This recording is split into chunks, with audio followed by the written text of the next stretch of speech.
How to change your gender on Rednote app. Hello everybody, welcome back to our channel. Today's video we will be guiding you through on how you can change your gender in Rednote application. So if you're also wondering how you can do that, these are the process you may follow up, and you should also be able to change your gender in Rednote app.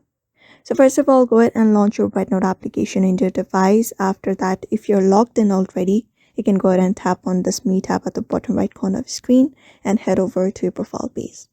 So when you head over to profile page, you can go ahead and tap on this profile option right here beside the gear icon, and you will be taken here. So in order to change your gender, you can go ahead and tap on this gender section here, and there are two genders available, male and female. So if you want to switch up to male, you can go ahead and tick mark on male and head back, and your changes will be saved. If you want to make it female, head over here again and follow the same steps, and your gender should be changed. So therefore, these are the processes you may follow up in order to change your gender in Rednote application as well. Therefore, I hope this video was helpful to you, and thank you for watching this video.